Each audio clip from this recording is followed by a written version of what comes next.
Well, Heath, it is always exciting when we get a big-time analyst, but also a big-time college football and former coach on the show. And as you can see back here, I am actually rocking the Georgia Tech shirt back there because we have a former Georgia Tech Yellow Jacket on the show today.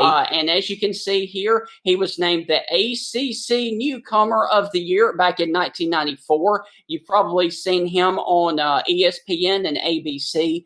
He is the National Director of Recruiting. Ladies and gentlemen, we are very, very blessed to have Tom Luginbill join us here on the Stingray Show. Tom, how are you doing today?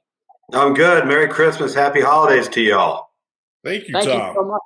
And Yeah. so can you kind of tell us a little bit about your playing days there at Georgia Tech? Well, there was a lot of ups and downs, and I can tell you. So before we get to Georgia Tech, I kind of got to give you some background on how I got there. So I was a late bloomer football player. I was undersized, hadn't really come into my own. I played multiple positions in high school, so I really didn't get recruited. But I wanted to play quarterback, and I thought I had the talent to do it. And so I decided to go the junior college route just to prove myself. I was a good student. I was an academic qualifier. And fast forward 2 years into my junior college career, and our team was 21-1. We were undefeated my sophomore year. We won the junior college national championship. And next thing you know, I'm probably one of the most highly recruited kids at the junior college level back in 1993. And 2 years prior, had no recruiting action. And ended up going on to Georgia Tech. I was a mid-year enrollee. And what was kind of interesting is I went to Tech, and they had a returning starting quarterback already. So I knew going in there that I was going to have to beat somebody out who had already been playing. It had been the start of the year before. And God's honest truth, guys, we were terrible. I mean, we were a horrible football team. And at times, we were pretty decent. And we didn't have great team chemistry. And it was very frustrating. And it was a great learning experience for me, guys, because you go through a down year after you've had 2 years of great success, and you move all the way across the country from San Diego to Atlanta. Things aren't going well. You find out a lot about yourself. You find out a lot about your teammates. And then our coach ends up getting fired.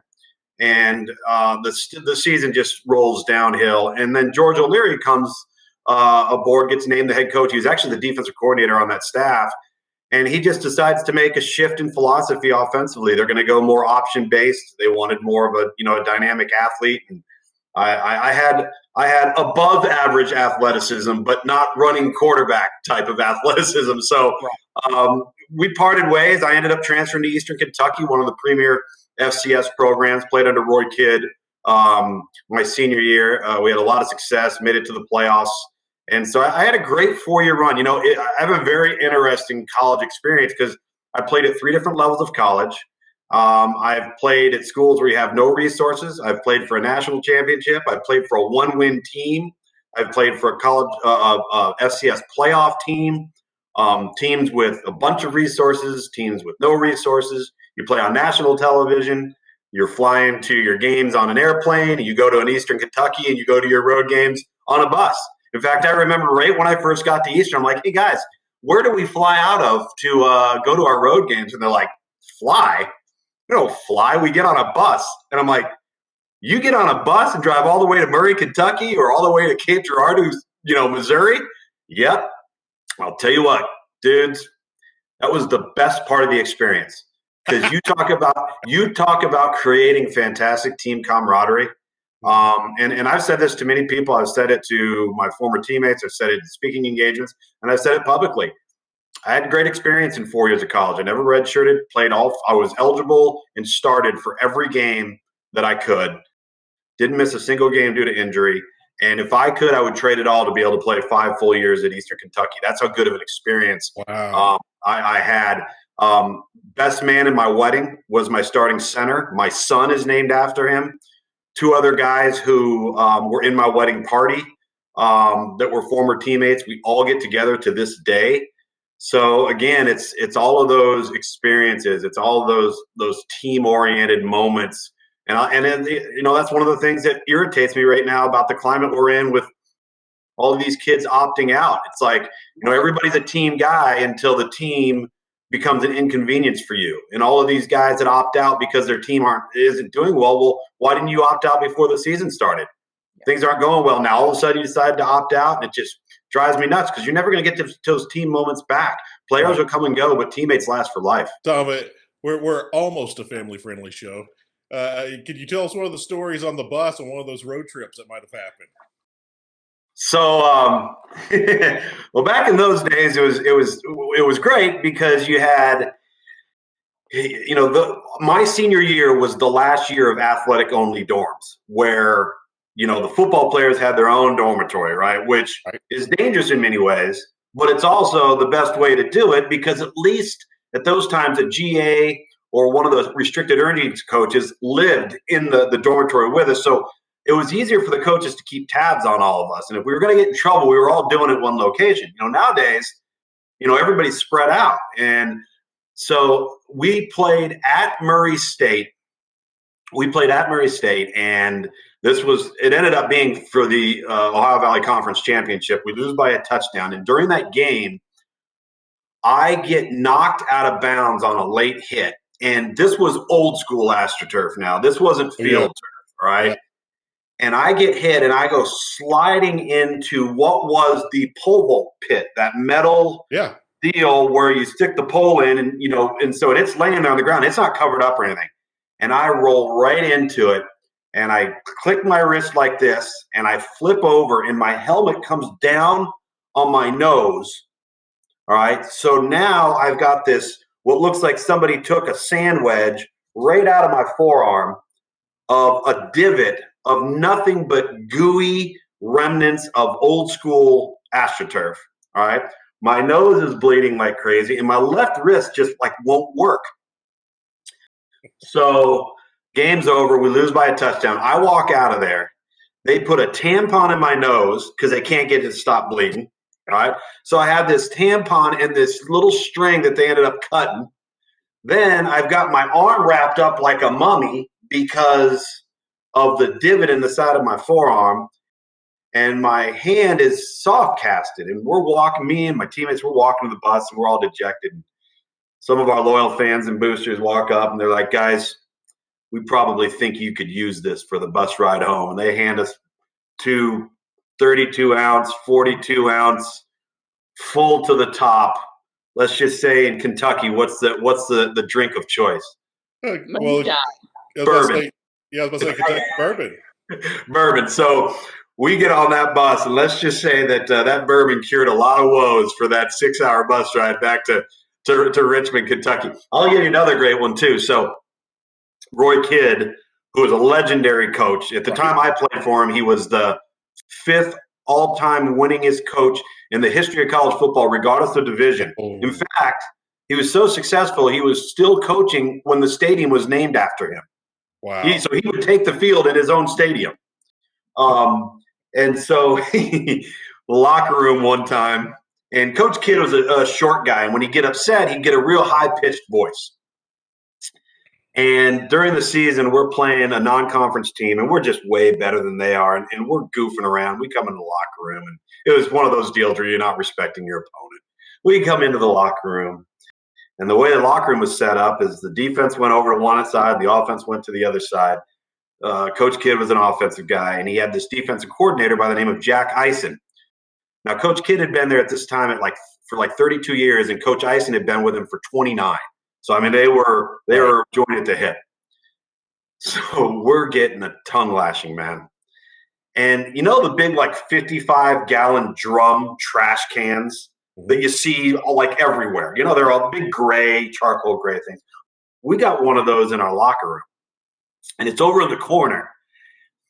And Coach Kidd hauls off and kicks this trash can as hard as he can.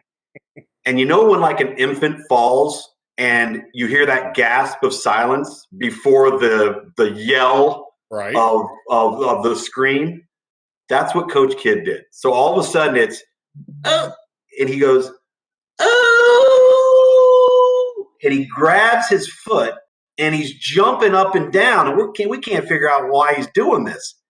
and he's screaming, Jack, I broke my foot. Come in and say something to him. And he's hopping around the locker room holding one foot. He's like 65 years old. Well, what we come to find out is that so nobody would steal or move the trash can, it was full of cement for like the first 6 or 7 inches. So he kicks it. He basically kicks us. And we're all sitting there on one knee like this, just rocking back and forth, trying not to laugh. He was a beauty. And so going back to that trip, coming back from Murray State, the next day we're in our team meeting getting ready for the next week. And he comes and he's ripping us. He comes into the meeting. He goes, look at that quarterback. Looks like he was in a goddamn car wreck. Look at him. Just look at him. I'm all bundled up. I look like a mummy. I'm like all mangled. And then I come to find out that I finally go get an x-ray. So 2 nights later, I end up getting an infection in my arm. I get staph where the particles of the turf are in my arm. So I have like 103 fever. My wrist is blown up like this. They finally get the wrist to go down, get the infection under control. Now I can't move my wrist. It's like a Wednesday before our next game. They take an x-ray. Sure enough, I break my wrist. Didn't even know it for like 3 days. They put me in a soft cast. I played the final 5 games with it on my left hand. And let me tell you something. In those days, you didn't get to play. Try taking a snap with a broken wrist. I can assure you, it is not a warm and fuzzy feeling. Tom, please tell me that one day before we all pass off this earth and your teammates, that y'all reenact that for Halloween. Everyone comes back. That would be a great picture for social media. Oh my God. The arm. Well, if you remember, that and the coach kicking the trash can on our college football 150, they had us all as analysts kind of give a story. That's the story I told. Was coach kicking the can. I remember also, too, being a little kid, my dad was a defensive coordinator at Arizona State, and they're playing the 1983 Fiesta Bowl. And I'm a little kid, so I'm running around the field the whole time and having a big old time. And this was the old days now, right? So I'm walking on the Oklahoma sideline, and I look down the sideline, and I'm looking, and, there's Barry Switzer. And even I, at that age, I realized, oh, that's Barry Switzer. He's smoking a cigarette while he's coaching the game. How great is that? It's like just old school stuff, man. Yeah.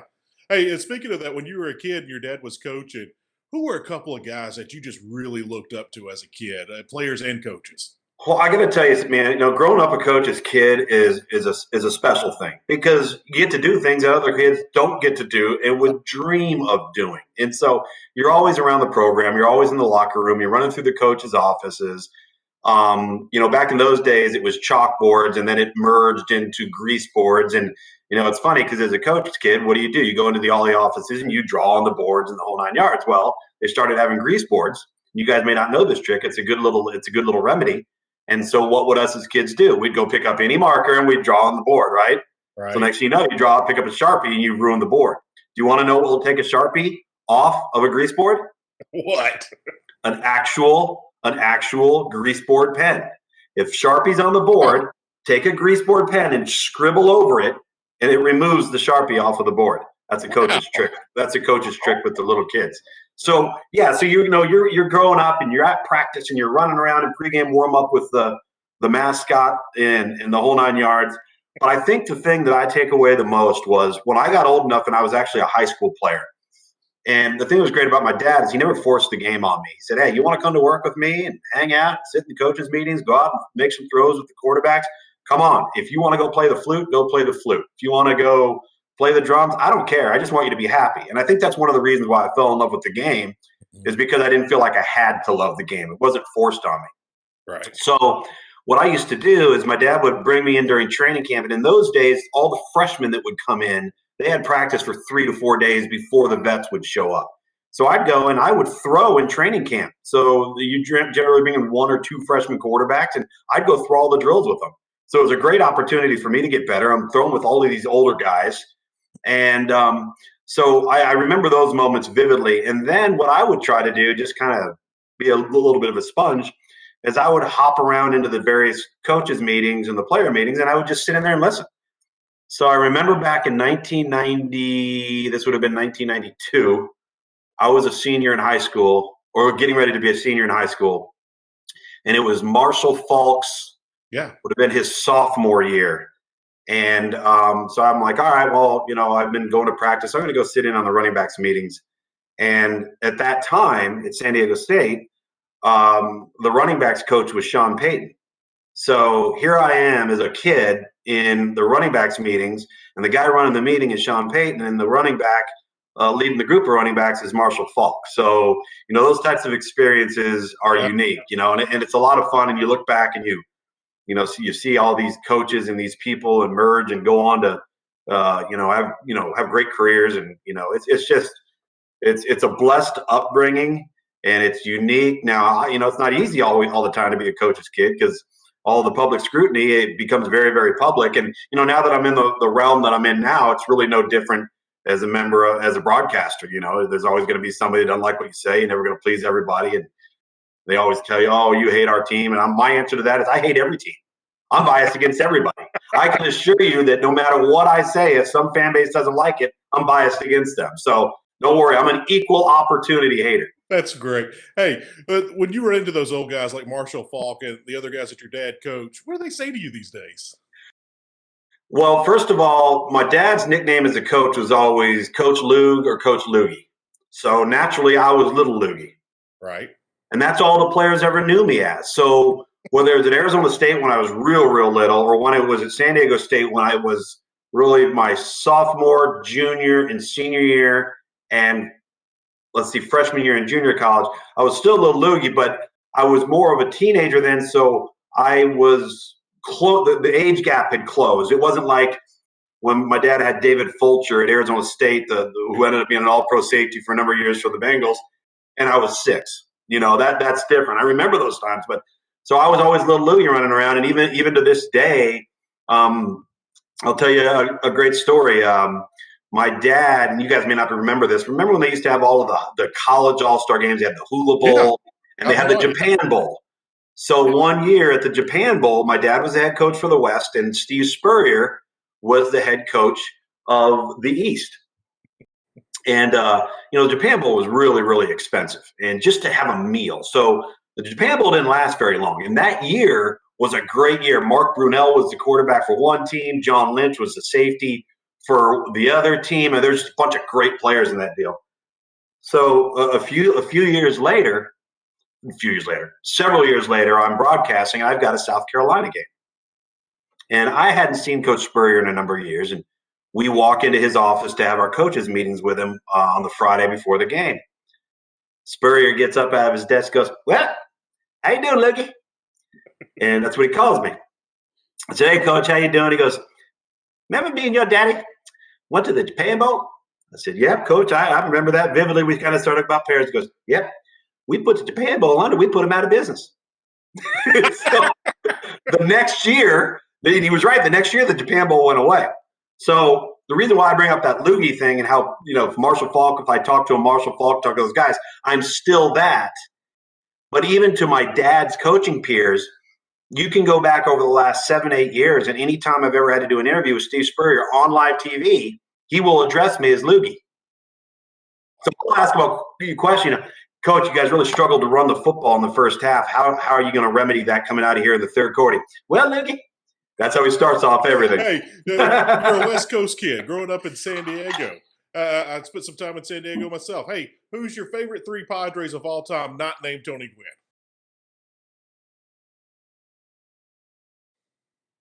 Sandy Alomar Jr., Steve Garvey, and Goose Gossage. And I'm going to tell you right now how proud I am of myself of even being able to do that, because baseball is literally my least favorite sport. But when you're in San Diego, and the Padres and Tony Gwynn and all, it was just, there was no MLS back then. There were the Chargers, the Aztecs, and the Padres. And so, but I know enough to know the big names. I know. So I actually am very surprised I came up with 3. And I might have said Alberto Alomar or Sandy Alomar. I'm trying to think. I don't know. I can't remember. I know Garvey and Goose Gossage, because Goose had the sweet handlebar, back in the day. And that was when the Padres, that was right when they transitioned from their brown and yellow uniforms brown is back. To their navy and orange, and now they're back to the brown and yellow. Everyone, when they get to San Diego, like me, everyone runs down to Tijuana. Do you have a Tijuana story that you can share? You know what? Friendly show. I tell you, I don't, and I'll tell you why. And I'm glad, because I know of a few horror stories that included, parents losing a child, something just dangerous, and usually on a return from it, and I was always kind of scared off by it. I never really had any interest. I knew it was dangerous. I think I had enough sense. I was one of those kids that wasn't a follower, and I was kind of did my own thing. And if I kind of sensed that, this might not be a good idea, I always trusted that. And I got to tell you, I'm 46 years old, and to this day, I have never been to Tijuana. I've been to a variety of places in Mexico, but Tijuana, man, Tijuana is dangerous. I don't know how many people want to spend a lot of time there. Well, let's go back to college football just for a second, Tom. Mm-hmm. Obviously, this is a big topic. What are your thoughts about Sarah Fuller and her becoming the first female kicker last week for a Power 5 school? Well, I think, number one, forget about actually getting on the field and kicking, and think about this from a locker room, organized team activity standpoint. You're the black sheep, not on purpose, not because anybody's making you out to be, but think about it. You're not in the same locker room. You have to have your own set of facilities from others. I think that makes the story even more magnificent, because you're trying so hard to be a part of this team. And from a gender perspective, it's hard to do that, right? It's hard to do that, share a locker room and to share a training room, and the types of situations that you're in. You've got to overcome that just to gain the trust of your teammates and get on the field and perform a task. I think the one thing that we were all disappointed in last week is that Vanderbilt is so poor right now as a football team that they couldn't even put her in a position to have an opportunity to attempt not just a field goal, but an extra point. And I think we were all kind of looking forward to seeing that. But I obviously there are challenges on the field once you get on the field, but it's also a unique set of circumstances to be ingrained as a teammate, all right, when it's not as easy it is for the rest of us. Tom, we're coming up on signing day. Is there any fun stories that you've heard, or one that you had yourself, of a crazy recruiting story that led to a fun signing day? Well, I remember a story in my first, this will be our 15th year covering it, and then obviously broadcasting our signing day coverage, but in player evaluation and scouting. And the good thing about my job, and I'm going to take a long way to get to the answer to this. The good thing about my job is I rarely have to do anything where I'm interviewing kids. We're not in the rumor mill circuit. I'm not calling kids saying, "Hey, have you narrowed your choices down to the top 5?" I don't care about any of that stuff. We're on the scouting side of it, where we want to find out, we want to detail the strengths and weaknesses, and the areas of improvement, and how a guy projects to the next level. But one of the great stories, and I don't know if I've ever heard anything top this, is, and I'll leave the school and the player's name out of it. But there was a high-profile player on the West Coast in the state of California, and a coach from one of the more prominent Southern California schools, you can do the math, is recruiting this guy. And it's close. It's coming down to the wire. And the coach has this kid on the phone, and he says, "Hey, listen, man, you come here. You have no idea the level of celebrity and fame that goes with coming here. You come here, you'll meet Michael Jackson." And the kid says to the coach, he goes, "Coach, isn't Michael Jackson dead?" And the coach goes, "Well, hell, you'll meet Tito."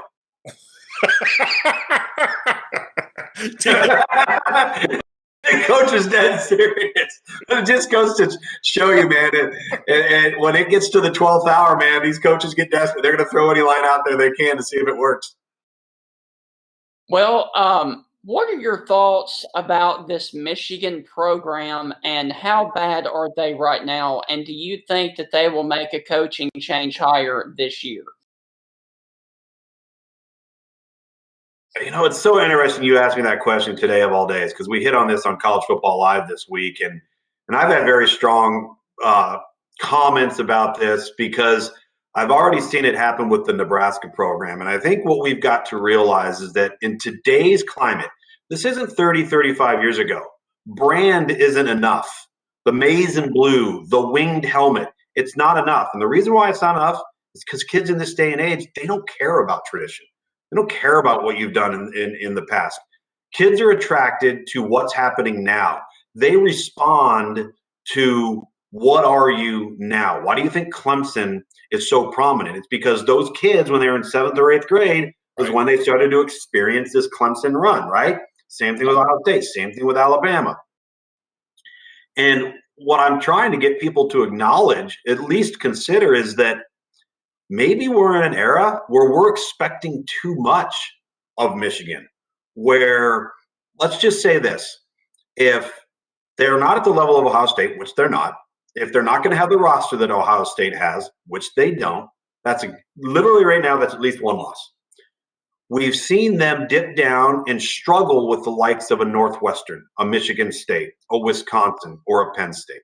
So let's just say out of that group, you're at risk of losing 2 games a year. That puts you at 9-3 right there. Not only are you not in the Big Ten championship, you're not even in the conversation for the college football playoff. So why do we keep seeming to expect this team to be 11-1, 12-0 when that's not what they're capable of right now? And I said on College Football Live this week, I said, and this isn't a knock on Michigan, but in recruiting right now, as far as the best players out there, it's all about perception. How does the player perceive your program? And if you're not perceived the way Clemson and Alabama and Florida and and Ohio State and Texas A&M right now, Oklahoma right now, then you've got a significant uphill battle to climb. You're dealing with weather issues. They haven't necessarily kept up in the arms race. Stadium, unreal. Enhancements there, unreal. But as far as football operations complex, maybe not what other places are. And, my argument would be is I don't know if it matters whether it's Jim Harbaugh or anybody else. I think this is what Michigan is right now. I look at if you hired Urban Meyer, which you would never do it because he's an Ohio State guy, right, or a Nick Saban, that's your only way out of this, because the perception of those two people right now would carry a lot of weight in terms of kids wanting to go to Michigan. I think kids want to go other places. They might be considering Michigan, and I know that's a harsh reality, but the place we're in right now, I think, bores that out. They are at best a 9 or 10 win team. I think that should be our expectation level. It's not 30 years ago. Branding's not enough. What are some teams, some dark horse teams that are on the outside looking in that has a legit chance of making a New Year's Six bowl this year? Well, New Year's Six, without question. And I actually think this team, if things were to fall their way, and I'll lay out a scenario for you here, is Texas A&M has made huge strides. Now, let's look at this for a second. Let's just say Ohio State only gets 5 or 6 games in, all right? Right. So, and they're undefeated, but they don't make the Big Ten championship game, all right? What if Notre Dame beats Clemson twice? So Clemson's out. That would make only one ACC team eligible. Florida beats Alabama in the SEC title game. Now you've got a 1-loss A&M, a 1-loss Florida, a 1-loss Alabama, and an undefeated Notre Dame. For Texas A&M, not only are they looking at a strong New Year's Six bowl, they could find themselves in the college football playoff mix, and the committee already likes them. Look at where they've placed them right now. Not that much has to happen for that to be a reality. So I think they're a team that has a great opportunity. I'm really interested to see what happens with BYU and Coastal Carolina this week. I think it's going to be a great matchup that came out of nowhere. I've had BYU. They are so underrated. I know the schedule's not great. That quarterback's going to be a top 10 overall pick. He's that good. If you haven't seen him, you need to see Zach Wilson. So I'm interested to see what the committee does as far as New Year's Six as it relates to both Cincinnati and BYU. Could we see both of them? Because keep in mind, BYU is not considered group of 5. They're considered non-Power 5 independent. So the rule for the committee doesn't apply to BYU. It would only apply to Cincinnati or potentially Tulsa, who are going to play in the following week. So very interested to see as dark horses where Cincinnati and BYU fall. The team that's playing the best football right now but got themselves out of it in the first 3 weeks is Oklahoma. And it's not because of their offense. It's because, shockingly, it's because of their defense. The problem is that they've got 2 losses, but they're one of the hottest teams in America right now. So I think they're a team that could cause some real problems down the stretch. There's going to be a lot of I think there's going to be a lot of teams that are fighting and scrapping. You know, what happens in the Big Ten with the College Football Playoff Committee if the scenario I played out with Ohio State actually happens? And you've got 2 teams playing for the Big Ten championship, neither of which the committee would take, all right, because who do they want to take? They want to take Ohio State. Well, Ohio State only played 6 games and is undefeated. Well, let's just reverse the ACC outcome I mentioned. What if Clemson does avenge the Notre Dame loss and you've got 2 one-loss teams out of the ACC? Would the committee take a 6-0 Ohio State team versus an 11-1 Clemson? I would hope not. I mean, I don't. It didn't play in your Big Ten championship game. You have far fewer data points, and everybody says, well, you know, the more you go out there and play, the more opportunities you have to win games. That's true, but the more you go out there and play, the more opportunities you have to lose games too. Yeah, right. You know, you mentioned Oklahoma. Shane Beamer, there on that staff. Shane was in Starkville when I was a very young reporter. Matter of fact, his now wife, she actually worked at the television station with me there in Starkville. Shane's name's getting thrown around a lot about jobs opening up. Have you heard anything on that, on the coaches front, on the coaching carousel with Shane Beamer? I've just heard, I think a lot of what everybody else has heard, and it's swirling around the South Carolina program, you know, and, you know, it's interesting because you're talking about a guy that's been a position coach or a special teams coordinator. He hasn't been an offensive defensive coordinator, hasn't been an assistant head coach. Not that you have to be. So it does surprise. The thing about it is he's generally known as an all-around really good guy, which he is. And I've gotten to know him over the years as well. You know, Jim Donnan, the former Georgia and Marshall head coach, made a statement to me one time, not necessarily in reference to this, but we were talking about coaching hires, and he said, you know, one of the things I always look at, he said, is if we're considering hiring somebody, would our biggest in-state rival hire that guy for the same position? That's a great question to be asked. If you know, you're in a position, and let's just say, you know, Clemson's not the team they are right now, but Clemson is a fledgling 7-5, 6-6, or 4-8 team year in and year out. You're looking to make a change, right? And you know, would Clemson hire him as the head coach? As we're talking about Shane Beamer with South Carolina, I think it's a fair question. I just think it's a great point Coach Donnan made to me about any coaching hire. It makes you kind of sit back and think, that's true. Would they do that? And the answer to that question could have an impact on what a university does. Well, I have 2 final questions. Getting back to the 14 playoff, do you kind of feel like that the Pac-12 is out now that Oregon got beat last week?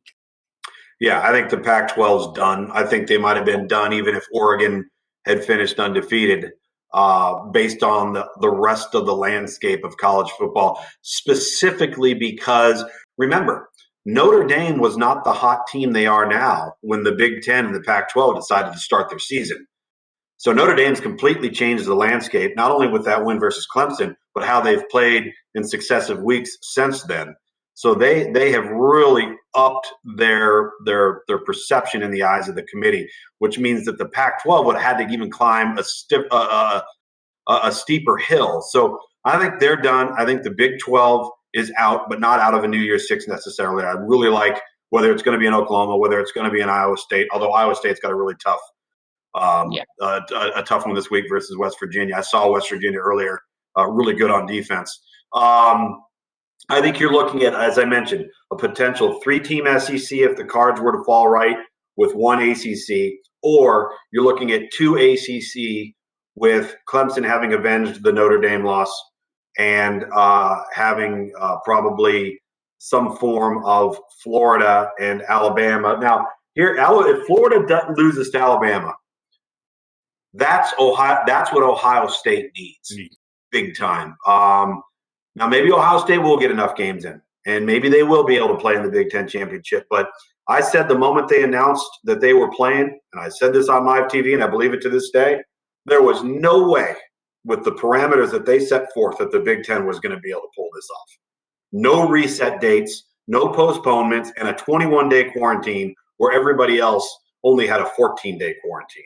That was ludicrous. And here we sit trying to figure out if their best team could even get into the conference championship game as a result of those protocols.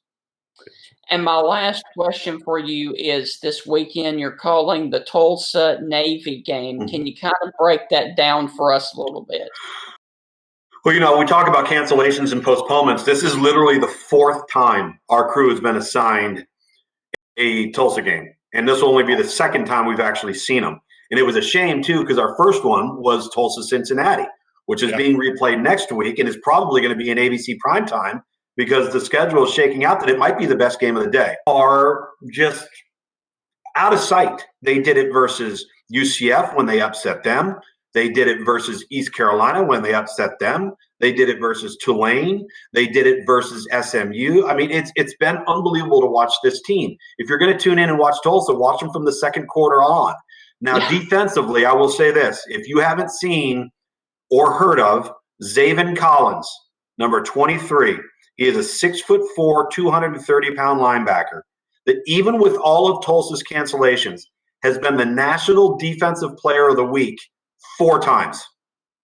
I mean, that's how dominant a player he is. He's the player to watch on defense for Tulsa. There you see him there on the intercept. Look at him. He's 6'4", 260. Look at him run. And so obviously with a defense like this from Tulsa, they are the best defense in the country in stopping people on third down. They've created multiple turnovers. And with Navy, they're just really struggling with their triple option. They don't have a quarterback this year. And they've become so accustomed to having a great player with the likes of Keenan Reynolds and others that have really kind of dictated their success. And they've really struggled to find that rhythm at quarterback. There's one of 3 choices. We don't know who's going to start yet for Kendi and Montalolo. We're expecting to maybe see the true freshman in Xavier Arline. I don't know that for sure, but they've got to come up with an answer at quarterback or it's going to be a long day for Navy on offense. Mm-hmm. Tom, I got a couple of parting questions.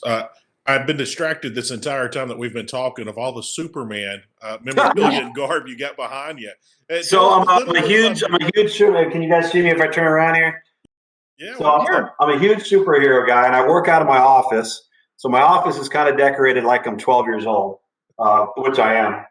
But I got all kinds of pictures. I got let's see. I got Tommy Maddox. I was his coach in the XFL in 2001, and he was the MVP of the league when we won the championship. And let's see, I got signed Joe Montana ball here, a signed Joe Montana Super Bowl rings there. There's a picture of me in junior college. I worked for the Cowboys for a couple of years. That's me and Jerry Jones right there. And then a lot of this stuff, like little trinkets and stuff like this, are all from my son. He grew up just loving superheroes. So I got all kinds of stuff from my coaching days to goof around stuff. I'll walk you all around my office here, but you get the gist of it. Hey, check this out real quick. I'm right there with you because I'm a huge Godzilla fan and kaiju. So I'm wearing a Godzilla sweater today. There you go. In fact, that Godzilla looks like the UAB Blazer. Yeah, it does. Yeah. The UAB Blazer or the Barcelona Dragons of the old NFL Europe. I remember that. Hey, Tom, a fun question. Who was your favorite Superman, and who did you wish that would play Superman? Okay, so number one, nobody will ever, ever, ever trump Christopher Reeve. I agree. You know, he defines the role at a time where you didn't have the special effects. You didn't. He personified it. I actually think that Henry Cavill is perfectly cast, and I liked Man of Steel, but they haven't created many opportunities for him to flourish. I think they've kind of diminished his role in the Justice League film. And I actually got to know Zack Snyder a little bit. I love him to death. He gave Dave Pash and myself an opportunity to be the broadcasters in Batman versus Superman: Dawn of Justice. That's awesome. So I got to be around the set and see that for a few days. It was total fun because I'm and I'm not a comic book guy. I'm just a superhero and superhero movie guy. So I love Man of Steel. I think Henry Cavill's awesome. I have heard rumors that he signed on to do at least 3 more DC movies, which I think would be great.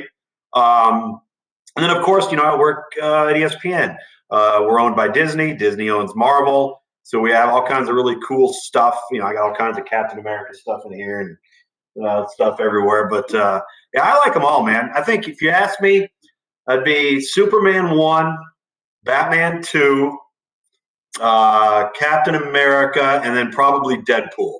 Deadpool's been rising up the charts for me. That's a solid lineup. That's a very yeah. And it's funny because I saw Ryan Reynolds, who plays Deadpool. When Disney bought that property from Fox, it's Disney. It's not rated R superheroes. Right. And Ryan Reynolds posted a picture where he was in his Deadpool costume and he had his hands behind his back, and it was this security guard escorting him out of the Magic Kingdom. I mean, it was priceless because it's so true. But looks like they're getting ready to make Deadpool 3. That'll be under Disney's umbrella, and I think it's going to be rated R, so it should be pretty cool. Well, this will be my last question. You've had so many great stories today. I'm gonna leave it multiple choice. I'm gonna give you the option. Either give us your best Jerry Jones story when you were with the Cowboys, or talk about coaching in Amsterdam. So I'll go with Jerry Jones because this is something that people may not realize if you haven't worked in that building. So I worked in 2 different roles. I was in pro personnel with them in advanced scouting, and then I operated and ran his arena football team at the time in 2001 and 2002, the Dallas Desperados. So yeah, and so it was a great working experience for me. And here's the one thing that if you've ever worked for the Cowboys organization as an employee, doesn't matter what outsiders say, doesn't matter what you hear, as an employee, if you're a worker, he treats you like gold. And the thing that makes him unique is you might see him back in these days, their operation wasn't in Frisco, it was at the old Valley Ranch complex. Right. But you might see him in the hallway and he would stop and say, "Hey, Tom, how are you?" Call you by your first name, right? You might not see him for another 6 months. And when he'd see you, he'd call you by your first name. Wow. And he could do that with everybody. I'll tell you another great story. This is vintage Jerry Jones. I'm interviewing there, and he's got me in his office.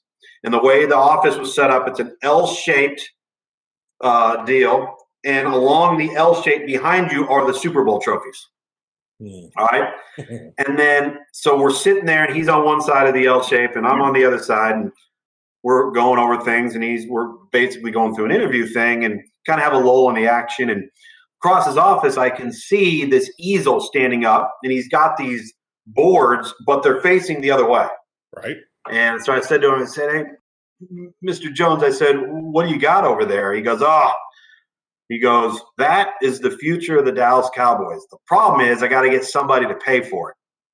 So he walks over to it, turns it around, and it's AT&T Stadium. Wow. This was 2001. And wow. When I tell you the renderings are exactly what you see right now, to a T. He had that thing mapped out. And the reason why it's where it's at is he couldn't get the city of Irving to pay for it. Because if you remember, Old Texas Stadium was right smack dab in Irving. We wanted to just put it in the same place, but he couldn't do it because Jerry wasn't going to pay for it out of his own pocket. He might pay for some of it, but he wasn't going to pay for all of it. But it was amazing. The vision that he had for that at that time, so far ahead of what anybody was ever imagining, and he had it all mapped out. That is impressive. Really cool. Tom, this has been a huge pleasure. Please come back and join us. You've had some of the greatest stories. Matter of fact, this has been my favorite interview so far. So thank you. Oh, thank you. And Stephen, what's your last question for him? I don't have a question, but I do have a statement. I'm going to pull you up full screen, and the floor is yours to plug anything you would like, tell people how they can find you, all of that kind of stuff.